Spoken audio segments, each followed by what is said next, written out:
Bismillahirrahmanirrahim. Assalamualaikum warahmatullahi wabarakatuh. Salam Simple Hope. Hakikat Nur Muhammad ini perlulah ianya diterangkan dengan lebih lanjut dan jelas, agar ianya dapat dipahami oleh seluruh insan-insan yang berjiwa tenang. Apakah itu Nur Muhammad? Apa hubungannya dengan diri Nabi Muhammad? Dan apa pula hubungannya dengan diri insan? Di dalam pelajaran ilmu hakikat dan ilmu ma'rifat, Nabi Muhammad dan Nur Muhammad itu adalah berbeda sama sekali. Nabi Muhammad itu adalah seorang insan yang sama seperti kita juga, anak daripada seorang ayah yang bernama Abdullah, dan ibunya pula yang bernama Aminah. Lahirnya beliau di Mekah, dan makamnya beliau di Madinah. Tetapi hakikat Nur Muhammad itu pula adalah cahaya ataupun ruh, yaitu jiwa yang tunggal, jiwa yang terpuji. Hakikat Nur Muhammad itu ada di dalam diri tiap-tiap insan, dan tentu sajalah ianya ada di dalam diri kalian semua, sebagaimana ada di dalam diri para nabi Allah dan Rasulnya, serta wali-wali Allah Subhanahu wa Ta'ala. Nur Muhammad itu hanyalah ada satu sahaja, namun ianya ada di dalam diri semua insan. Jikalau kamu memikirkan tentang perkara ini dengan akal pikiranmu semata-mata, maka kamu akan boleh berjadi bingung, keliru, dan pening. Hendaklah mencari guru mursyid yang hak, kerana hanya mereka sahajalah yang arif untuk sampai kepada kefahamannya. Lalu apakah hubungannya di antara Nur Muhammad itu dengan diri Nabi Muhammad? Diri Nabi Muhammad itu batinnya telah pun bersambung ataupun wusul, serta hancur lebur di dalam hakikat Nur Muhammad. Atau dapat juga dikatakan bahwa Nabi Muhammad itu adalah tajalli sempurna daripada Nur Muhammad. Sedangkan pada insan secara umumnya, batinnya itu terputus disebabkan masih terselimuti oleh hawa nafsu. Pakaian dasar daripada Nur Muhammad itu adalah keindahan jamal. Maksudnya adalah keindahan akhlakul karimah, di mana dengan keindahan itu selalunya bersifat sistematik, tersusun kemas. Seumpamanya longgokan sampah yang berselarakan dan tidak bernilai, lalu diaturkannya, disusun kemas menjadi suatu keindahan. Yang sebenar-benarnya Nabi Muhammad yang berada di Mekah itu adalah wujud lahiriahnya sahaja. Demikian jugalah halnya para nabi yang lainnya, maupun wali-wali Allah Subhanahu wa Ta'ala. Kesemuanya itu pada hakikatnya tiada lain adalah tajalli daripada Nur Muhammad.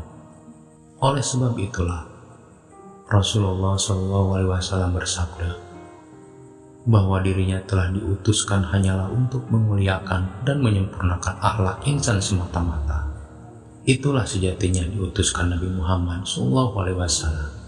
Sebenar-benarnya adalah untuk mengembalikan semua insan kepada kemurnian fitrah dasarnya, dan mengembalikan insan agar usul atau bersambung kembali dan hancur lebur di dalam hakikat Nur Muhammad, agar kamu sekalian menjadi Muhammad itu sendiri dengan secara hakikatnya, yaitu insan yang terpuji, insan yang kamil, insan yang sempurna.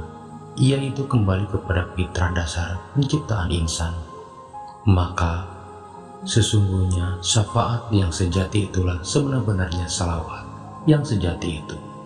Ini adalah kerana hanya Nur Muhammad sahajalah yang dapat mengenal Allah Subhanahu wa Ta'ala. Itulah tujuan akhirnya yang hendak dikecapai, agar dapat menjadi Muhammad dengan secara hakikatnya dan mengenal Allah Subhanahu wa Ta'ala. Kesalahan persepsi daripada umat Islam sendiri adalah mereka ini seakan-akannya ingin mengikuti saja dengan 100% lahiriahnya Nabi Muhammad SAW semata-mata, yaitu dengan berpakaian yang ala-ala Arab daripada Timur Tengah, berjanggut panjang tanpa berkumis, bersorban dan berjubah lambu. dan lain-lainnya lagi. Itu adalah yang bersifat lahiriahnya sahaja.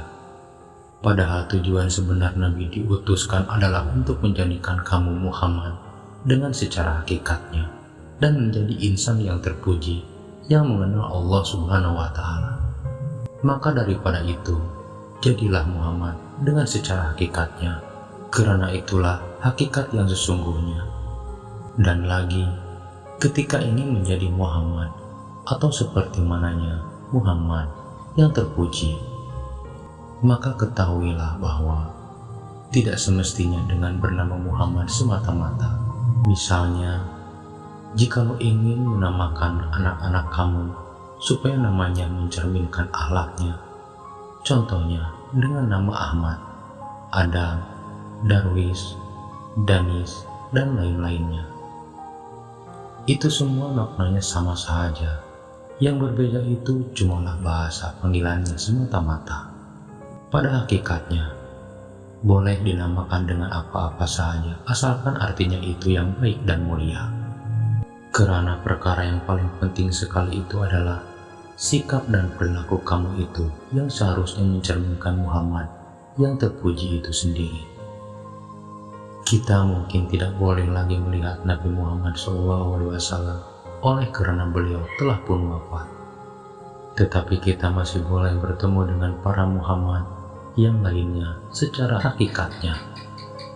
Nur Muhammad itu masih ada sampai ke hari ini dan seterusnya, karena ia yang menerangi alam semesta raya ini, agar kita semua dapat melihat dan menjadi saksi bersyahadat bahwa Nur Muhammad itu ada dan nyata. Insan kamil itu adalah cahaya penerang bagi seluruh kehidupan ini pada hakikatnya. Saudaraku, sekianlah, semoga bermanfaat.